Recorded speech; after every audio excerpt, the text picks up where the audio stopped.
Amigos de Impacto Venezuela, bienvenidos a una nueva edición de Cara a Cara con. Aquí me encuentro con mi compañera Stenif Olivares y vamos a seguir debatiendo o hablando sobre temas de interés nacional. Bienvenida, Stenif. Gracias, Mildred. Un placer para mí y por supuesto en este Cara a Cara con les vamos a presentar a otro invitado muy especial quien muy amablemente pues nos ha cedido un espacio en su agenda. Recordemos que estamos en pandemia, pero no por eso la información en nuestro país pues se paraliza o se detiene. Y me corresponde pues darle la bienvenida al diputado Ángel Medina. Un placer, diputado, tenerlo en este espacio nuevo de Impacto Venezuela. Hola Stenif, hola Mildred, hola Impacto Venezuela.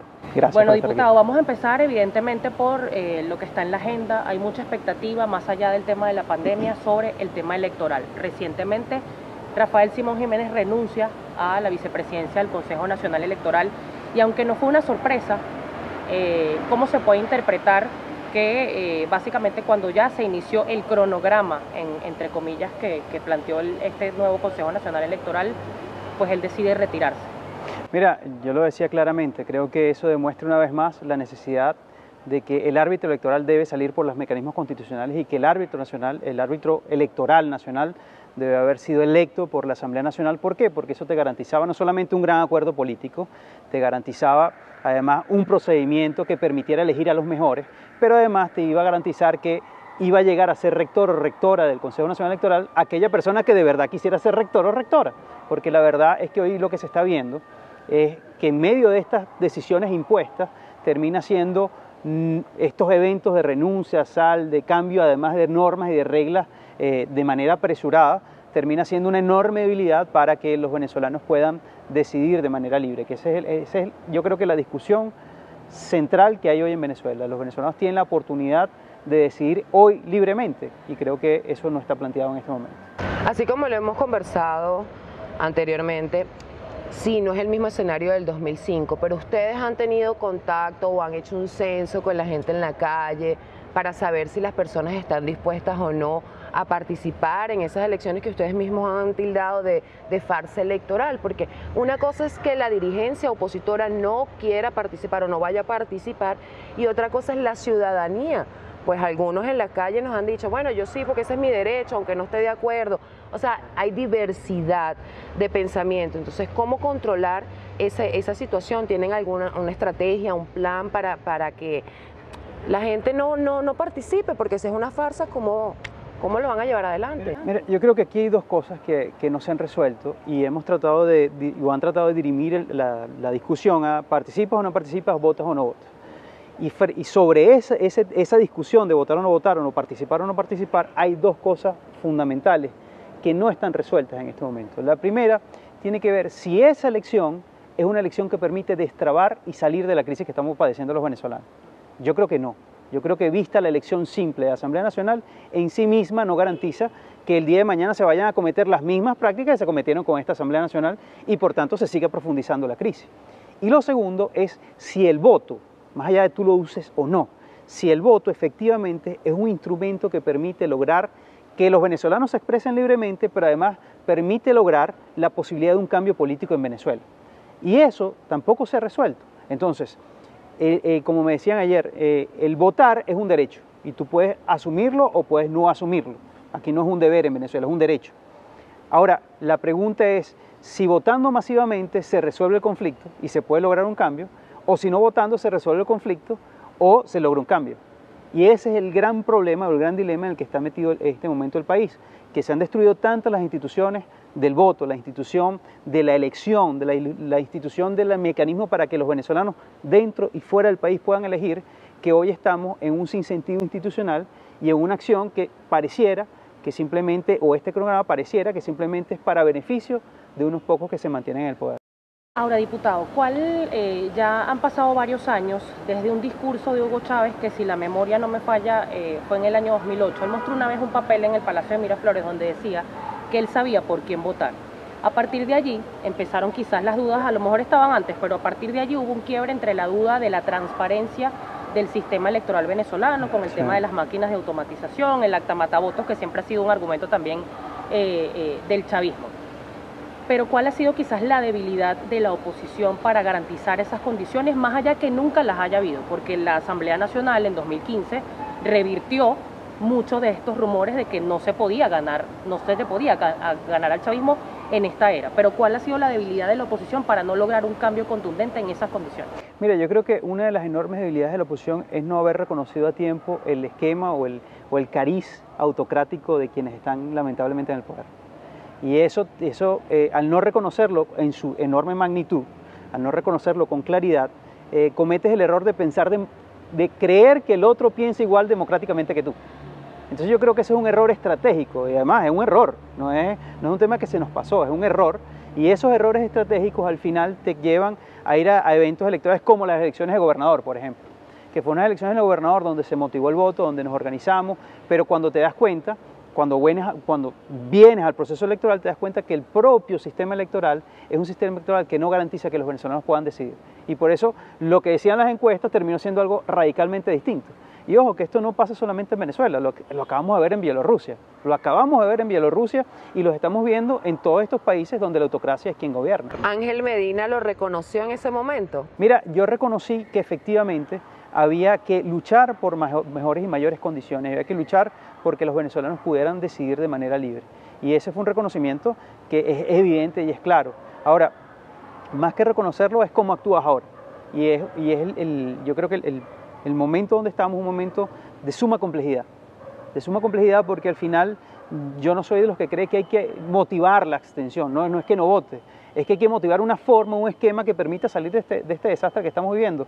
Y yo siento que el planteamiento de diciembre no es un mecanismo para salir del desastre que estamos padeciendo. A este punto, ¿cuál es el peso de los militares y cuál es el peso, por ejemplo, de la mesa de diálogo?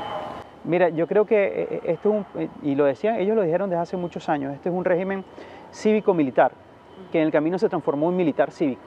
Entonces hoy el poder de los militares es un poder superior al poder de los civiles.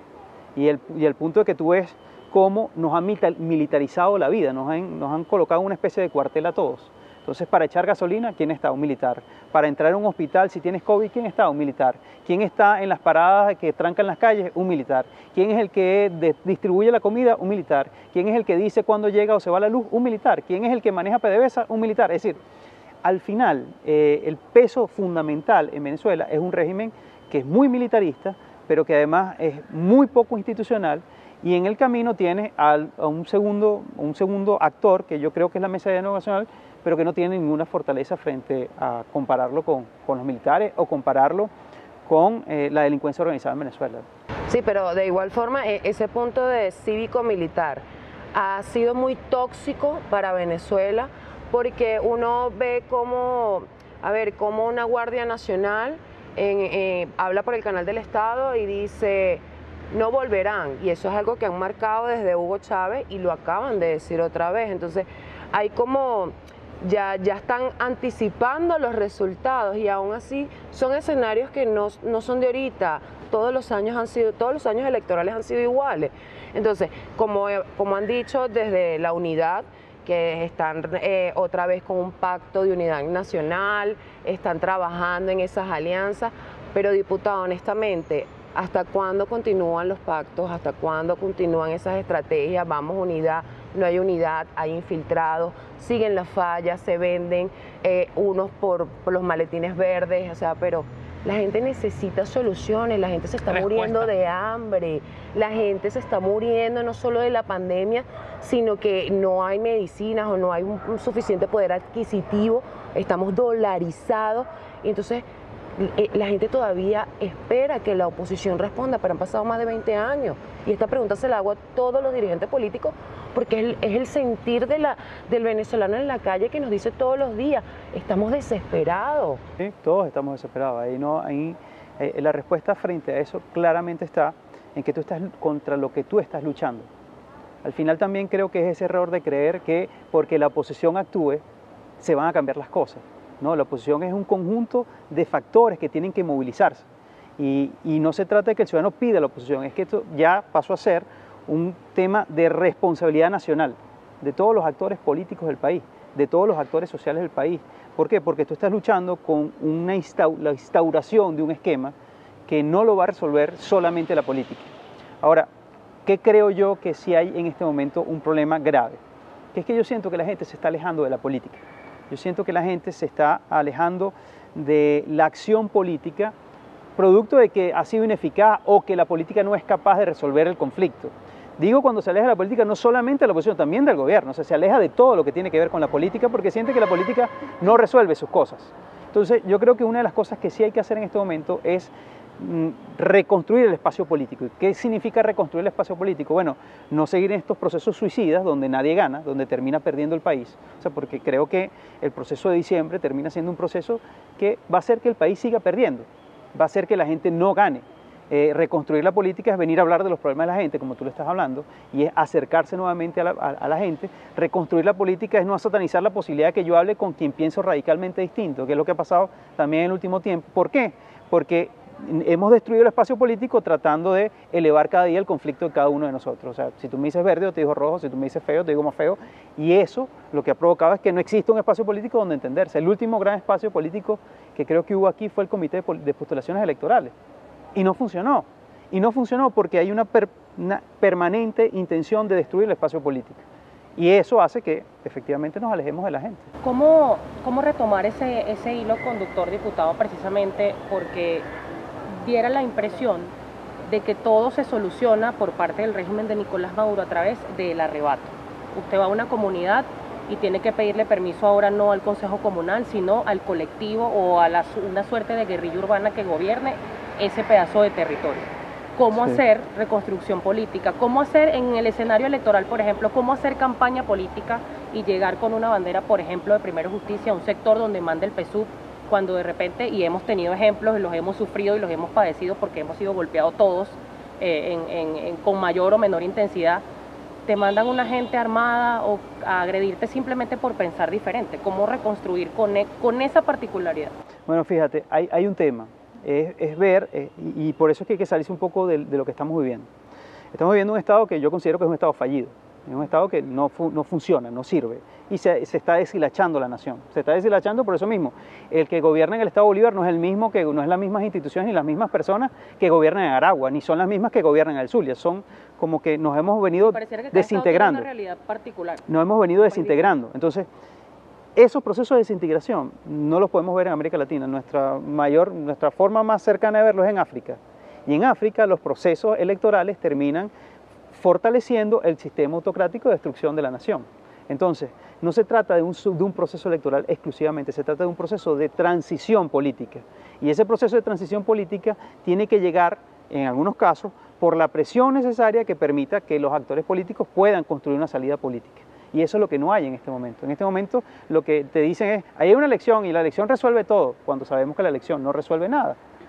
Y aquí lo que tiene que ver es un proceso de transición acordada, donde precisamente los militares son un factor fundamental en esto, porque no se trata de que tengan el poder, se trata de que tienen que retomar sus funciones que las han venido dejando para provocar que muchas otras personas distintas al Estado gobiernen grandes espacios del país.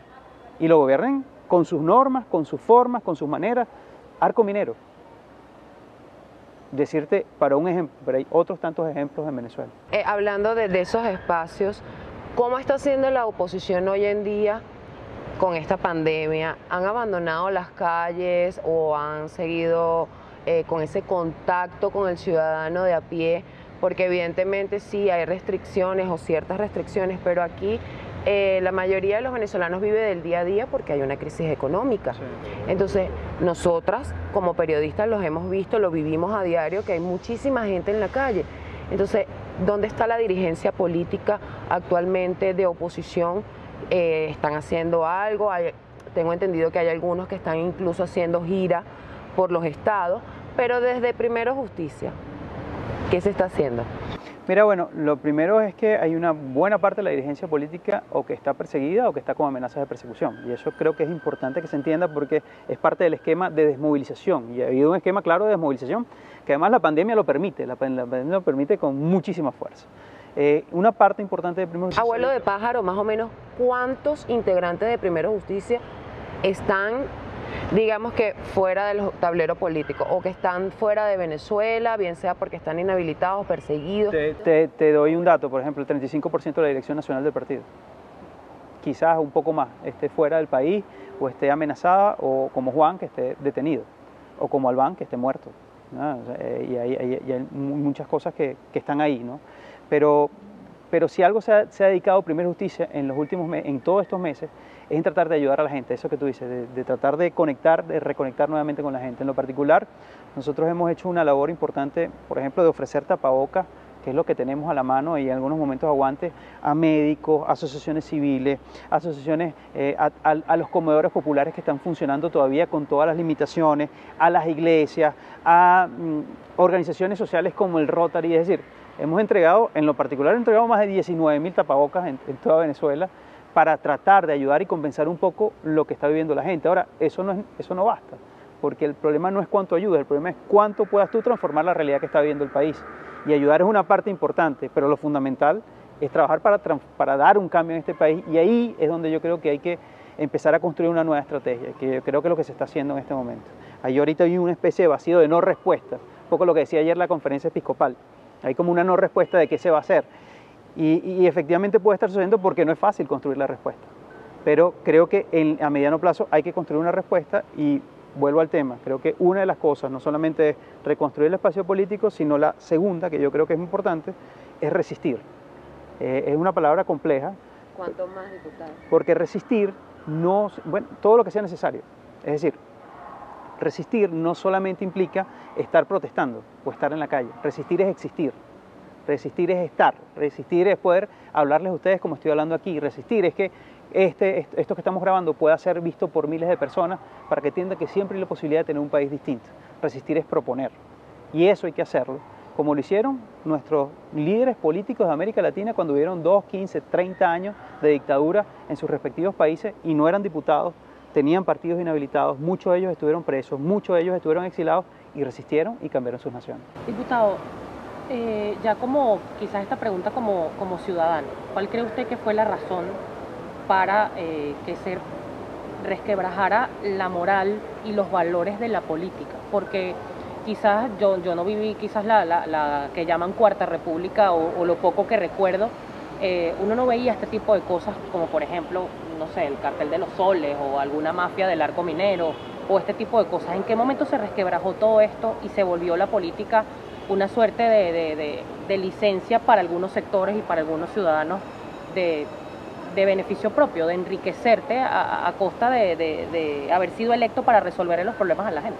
Mira, cuando tú el ejercicio de la política lo usas con dos cosas, con dogma y con fanatismo, destruyes las instituciones. Y cuando destruyes las instituciones, literalmente cada quien hace lo que le da la gana. Se anarquizó la política en Venezuela. Porque el dogma y el fanatismo es lo que gobierna. Cuando yo, por ejemplo, por dogma o por fanatismo, siento que ustedes lo que hacen, que es periodismo, es un atentado a mí por simplemente hacer periodismo, o lo que yo hago como político es un atentado, es decir, o me calificas que yo ni siquiera soy venezolano, no merezco ser venezolano porque pienso distinto a quien está en el poder, entonces todo lo que yo haga desde mi fanatismo para aniquilarte o sacarte es válido, independientemente de que eso esté en la Constitución o esté en la ley, o no esté, o esté prohibido. Entonces cuando el fanatismo y el dogmatismo gobierna, entonces no hay instituciones. Hay la ley del dogma, la ley del fanático que cree que por su verdad puede hacer los incentivos más grandes del planeta. Ojo, no ha ocurrido, no solamente está ocurriendo aquí, repito, esto que estamos viviendo, y es importante que se entienda, aquí no es agua tibia, estos son los mismos autócratas de toda la vida que han existido en todo el planeta, con los mismos esquemas, con las mismas formas, y con el mismo fanatismo y con el mismo dogmatismo. Lamentablemente nos tocó a Venezuela padecer esta desgracia, ¿no? La alianza opositora es muy amplia, es diversa, hay muchísimos partidos, desde los más grandes hasta los más pequeños, incorporados. Pero el G4, del que tanto se habla, Nicolás Maduro acabó con él, en definitiva, con todo. Algo que, digamos que se avecinaba, pero se había demorado, ¿no? Pero ya ese G4, que es Primera Justicia, Voluntad Popular, Acción Democrática y Un Nuevo Tiempo, si no me equivoco, sí, los 4 partidos, digamos, más sólidos de esta pirámide, ya él acabó con ellas, o sea, les quitó sus tarjetas, sus siglas, algo que venía haciendo con otros partidos de hace muchos años Hugo Chávez, sí, pero hoy en día vimos lo que ocurrió con Acción Democrática, un partido con más de 78 años de historia. Primera Justicia también es un partido con larga trayectoria. Se los quitaron, está la amenaza de que puedan ir por la sede de ustedes. puede decir a la gente de esta situación? Porque si bien es cierto que ya venía ocurriendo, que ya esto había pasado en otras oportunidades, nunca con los más fuertes, que eran los 4, en donde la gente decía, bueno, ahí están mis líderes, son los partidos más grandes, más fuertes, más militados. Ya, murió, o sea, se los quitaron. Entonces ahora, evidentemente pueden luchar desde sus terrenos en las calles, pero como partidos los destruyeron. ¿Y ahora qué pasa? Mira, ahora pasa lo que pasa siempre cuando los partidos tratan de el poder eliminarlos. O sea, los partidos se mantienen, los partidos existen, más allá de que legalmente los reconozcas o no. Ojo, nosotros hace muchos años somos ilegales. O sea, no es que es ahorita que nos quitan la seta, somos ilegales hace mucho tiempo, porque no podíamos ni siquiera postular candidatos. Es decir, la razón de ser de estas acciones es un poco tratar de demostrar que estás limitado y que no quieres ir a un proceso electoral donde puedas competir libremente o donde la gente pueda decidir de manera libre. Y eso, por eso es que tú apelas a destruir el sistema, a destruir los partidos, a destruir el espacio político, a destruir todo lo que te pueda a ti desequilibrar en tu necesidad de tener el poder. Entonces, los partidos van a existir, porque los dirigentes existen, los dirigentes no dependen de la sede, los dirigentes existen y eso en política siempre ha sido así. ¿Qué tiene que venir ahora? Un proceso de retransformación de cómo nos organizamos, de cómo nos entendemos y de cómo actuamos. Y eso sí es claro que tenemos que construirlo de aquí en adelante, porque evidentemente frente a las limitaciones que teníamos, ahora van a venir más limitaciones para hacer política. Entonces tenemos que retransformarlo todo y con mucha inteligencia tratar de avanzar y tratar de seguir resistiendo en lo que queda de tiempo. Esas conversaciones se están dando, diputado. O sea, está en este momento quizás una comunicación entre los distintos sectores, incluido Juan Guaidó como presidente encargado, pues que por la pandemia también y por otras razones pareciera haber disminuido un poco también, no solo en la presencia física en la calle, sino también con el ejercicio del interinato como tal, que pareciera o le da la impresión a la gente que era más un presidente simbólico que otra cosa. Mira, evidentemente yo no soy parte del G4, o no soy parte de los que están sentados en la mesa. Entiendo que ellos están trabajando ese tema. Lo que sí te puedo decir es que en Primera Justicia sí estamos analizando estos temas. Sí estamos planteando qué hacemos ahora, cómo reactivamos, cómo reorganizamos la acción política, cómo transformamos la acción política, cómo lo hacemos de manera distinta. Y eso sí lo estamos haciendo en este momento. Y en lo personal he sido de los que más ha impulsado esta discusión, porque evidentemente la pandemia nos cambió, el mundo está cambiando y el país ha cambiado. El país es otro, distinto, incluso de cuando yo salí electo diputado. Entonces nos corresponde hacer las cosas de manera distinta si queremos tener resultados distintos. A nivel internacional, ¿cómo se está trabajando ese tema político venezolano? O sea, hay personas que, como siempre, abogan por acciones internacionales. Lo que están son las sanciones en contra de funcionarios venezolanos, no contra Venezuela como tal. Pero, ¿qué acciones puede decir usted que han sido eficaces y contundentes en cuanto a esa transición que están buscando, en cambio a lograr esa libertad tan anhelada para Venezuela? Porque mira, yo creo que algo es claro, y eso es producto de un esfuerzo que se ha hecho internamente hacia afuera. Lo primero es que el mundo reconoce la cualidad de quienes lamentablemente están en el poder aquí. Lo reconoce y además lo denuncia. Y eso no pasaba hace exactamente 5, 6, 4 años, no pasaba. Hoy la mayoría de los organismos internacionales más importantes del planeta denuncian que hay violación de derechos humanos, denuncian que no hay libertades plenas, denuncian que hay un quiebre del sistema institucional, denuncian que hay un quiebre del sistema democrático. Es decir, eso está claro para el mundo. Lo segundo que se ha logrado, y creo yo, es mantener el tema venezolano en la agenda. ¿Qué quiero decir con esto? Miren, la pandemia va a poner a América Latina en una recesión económica terrible, donde ¿cómo le puedes pedir tú a un presidente de cualquier nación de América Latina que se ocupe principalmente de Venezuela cuando tiene un follón prendido en su país, ¿no? Y cuando hay demandas reales en su país? Bueno, en medio de todo eso nosotros hemos logrado mantener el tema venezolano en la agenda política internacional y eso es un paso importante. Pero también es importante lo otro, y lo segundo que quiero comentarles en este momento, que es que no todo depende de la acción internacional. Y eso creo que ha sido una de las principales fallas que ha habido en los últimos tiempos. Tú tienes que montarte en crear presión interna y no depender de que otro te haga la tarea. La principal tarea la tenemos los venezolanos y la principal tarea de libertad la tenemos que lograr nosotros los venezolanos. Que el mundo pueda colaborar, que el mundo pueda estar pendiente de nosotros y ayudarnos, pues bienvenido. Pero la tarea es nuestra, la tarea no es sentarnos a esperar que venga otro a arreglarnos el conflicto. Diputado, a inicios de este año cuando se tomó por parte de los diputados denominados diputados alacranes el Parlamento venezolano. Sí. Quizás hubo un antes y un después, incluso la energía de ese día fue muy particular. Usted, recuerdo sus declaraciones, fue bastante contundente en ese momento. Pero ¿cree usted que ese momento de la toma del Parlamento, más allá que la Asamblea funcione donde estén sus diputados, quizás debilitó un poco más la esperanza del venezolano? El país se aletargó, más allá que 2 meses después cayéramos en pandemia. Yo creo que era el plan previsto para terminar de aniquilar a la Asamblea Nacional. Sí, recordemos que no es solamente el ataque, la toma militar y el asalto al Parlamento. Previo a eso hubo todo lo que hemos denunciado: inhabilitados, perseguidos, gente que ha tenido que salir del país, nos trancaron los recursos, nos trancaron las capacidades. Es decir, esto ha sido 5 años de una lucha de un poder político contra el resto de los poderes políticos de la nación, que se juntaron para acabar con uno. Eso es inédito, eso es una cosa absolutamente loca en términos constitucionales o en términos de la civilización, de ser civil. Entonces, esta toma y este asalto al Parlamento fue como el último episodio de una gran novela que busca precisamente sellarse en diciembre con decir, bueno, vamos a quitar el último espacio de resistencia institucional que existe en el país. Ahora, la pregunta es, ¿esto va a resolver el problema? No. ¿Esto va a hacer que el país salga adelante? No. ¿Esto va a hacer que Venezuela se inserte nuevamente en el mundo? No. Esto lo que va a traer más polarización, más conflicto, más crisis y más tragedia para los venezolanos. ¿Y qué lo va a resolver? Un proceso de transición donde tú rescates el espacio político, donde cada actor se comprometa a salvar este país que se está desintegrando. Diputado, ya, bueno, la lluvia nos está acompañando, vamos a tomarlo como que es una bendición de que estamos aquí en este espacio. Le dejamos la cámara y el micrófono para que le envíe un mensaje a ese venezolano que siente que todo está perdido, que se siente ajeno a su propio país y sobre todo a los que están afuera también, que ponían una esperanza en lo que estaba ocurriendo para un cambio, para regresar a Venezuela, y pareciera que ese regresar y ese abrazo está cada día más lejos. Este es un proceso histórico, y este es un proceso histórico que no va por lo que haga o deje de hacer cualquier ciudadano, es un proceso histórico ciudadano y de la sociedad venezolana que quiere y aspira a volver a ser ciudadano.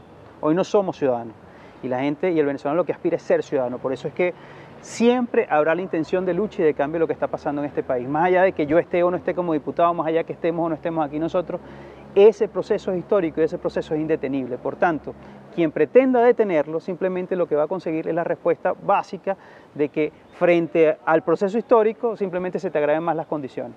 Y hoy lo que estamos viendo es un agravamiento de condiciones de quienes lamentablemente están en el poder. Pero esto no va a parar, así que tengamos resistencia, que creo que es lo más importante en este momento. Creo que esa es la palabra clave hoy. Resistamos, porque siempre hay la posibilidad de tener un país distinto. Diputado Ángel Medina, gracias por acompañarnos en Cara a Cara con. Este es un espacio que hemos diseñado Stenif y yo, como siempre se lo decimos a nuestra audiencia, para que estén informados, para que los venezolanos conozcan de primera mano la percepción política de cada uno de ustedes, pero además esto también forma parte de un programa que va a traer a todo tipo de personalidades, no solamente de la política, sino también de lo social, de lo económico, para que las personas se sientan como que no están solos, y más cuando hay una época de pandemia en donde quizás no se ven como antes los movimientos políticos en la calle, pero que sí se están haciendo, se está trabajando, y por eso nosotros estamos aquí trabajando para ustedes, para combatir la censura. Son tiempos difíciles en nuestro país, pero aquí seguimos firmes, trabajando. Gracias, Stenif, por acompañarme una vez más. Gracias a ti. Y además, bueno, le tomó la palabra al diputado, hacer este tipo de espacios y permitir que la voz disidente tan golpeada y tan censurada en medios de comunicación tradicionales, pues pueda resistir. Estamos todos en resistencia también. Muchísimas gracias por la compañía. Nuestras redes sociales, @Impacto Venezuela. Nos vemos en una próxima oportunidad.